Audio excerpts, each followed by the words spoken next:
Clear prop.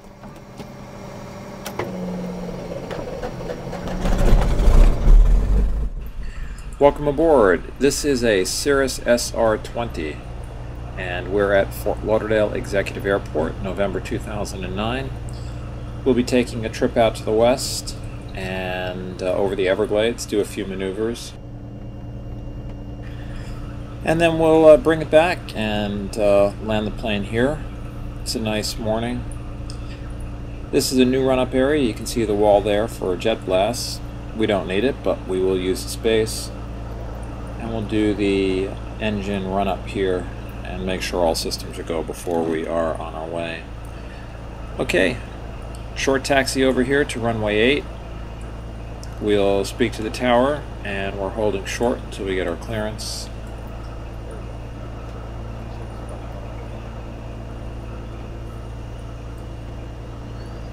Inching our way up, and then clear to taxi onto the runway and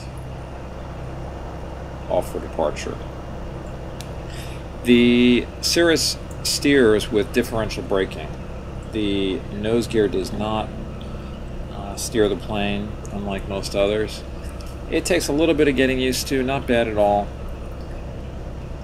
It's only a little bit disconcerting here as you start your acceleration down the runway. That throttle's moving forward and you're using the brakes a little bit to keep it lined up, but there's no way around it.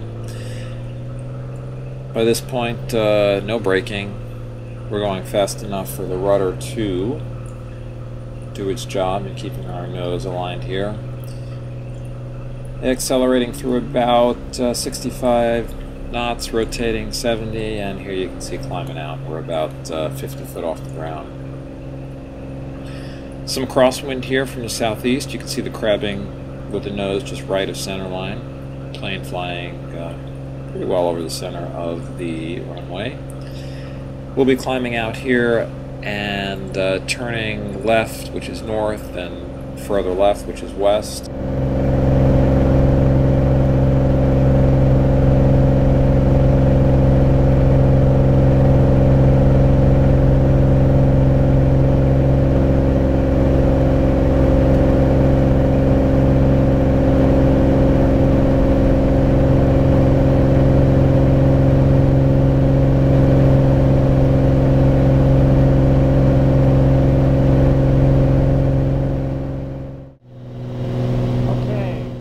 Okay, we're over the Everglades heading west, just coming out of the 1,200 foot altitude restriction for Class Charlie airspace for Lauderdale International.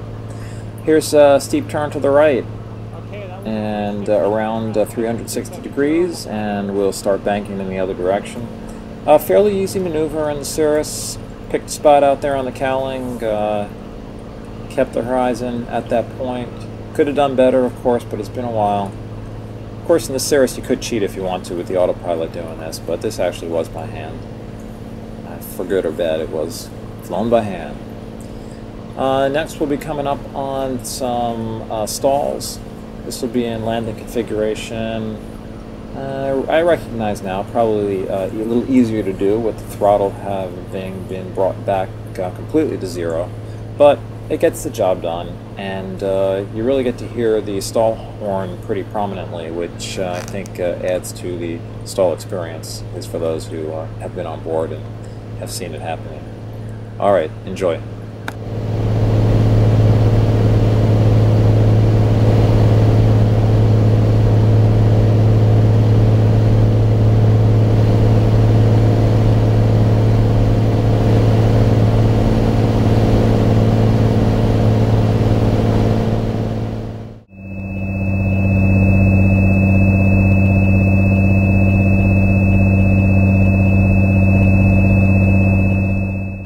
That annoying sound is the stall horn. Gives you about 5, 6, 7 knots advance warning of your stall, and you can see it happening right there. Just a little bobbing of the nose. You feel it a lot more in the stick than you do see it out the windshield. Okay, we're going to come inside the cockpit for a second. I'll take the camera off its holder, show you that I really am here. I'm flying the airplane. My name's Mark. Having a fun afternoon. And then I'll point out some other stuff in the cockpit. I think you can hear me. I was talking pretty close to the microphone at the time. and then I'll come back and talk you through the landing. Okay. There's our six-pack of instruments. This year, 2003 at the end, they still had the six-pack available, but it's all electric, no vacuum pumps at all. Bringing you over now to the multifunction display. Right now it's on the engine page, and we can monitor temperatures here, RPM, manifold pressure, etc., remaining fuel, everything you need from the engineering standpoint per se. Here are the GPS units with a picture direct back to executive, and I'll reset the multifunction display just to show that too. Hopefully you can see it here.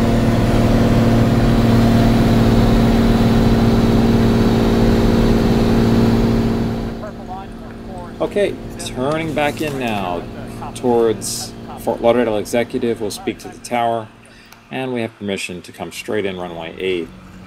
That's about 5 miles off now in the distance there, lining up. We're about number 2 now, plane landing on the runway, and I did cut out of the film here a left 360-degree turn that was required of me.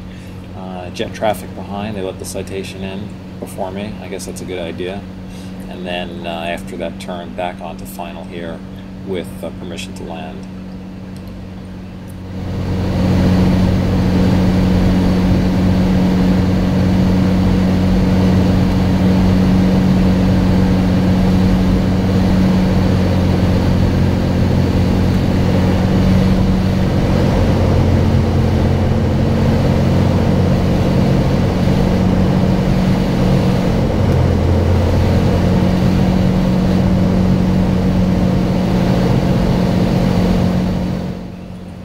Okay, by this point we've crossed under 100 knots airspeed, and we've put in the second notch of flaps, which is full flaps, the suggested landing technique for the Cirrus. A little bit of right crosswind here. You'll see some corrections for that as we come down. Pretty good landing, if I have to say so myself. Enjoy it, and I'll see you on the ground.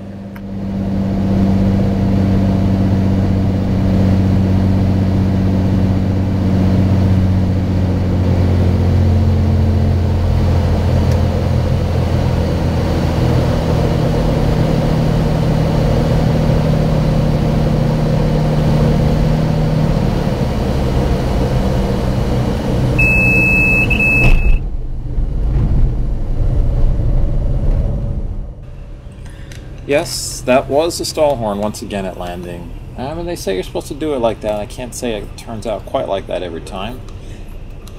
We'll be taxiing off the runway now and heading back to the hangar. If you listen in here, you'll hear me speak to ground control for a bit, and then we're on our way back.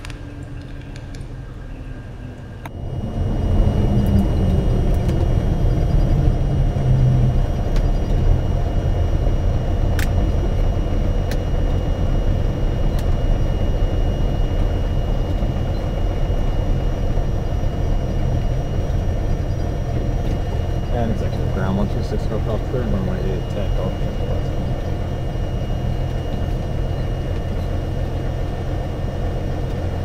Crossing 31 Alpha Hotel, position to West 126 Alpha.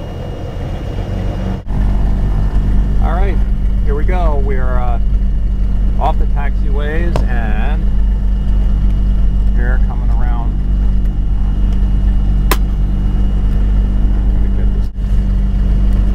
Now our turn in towards our hangar,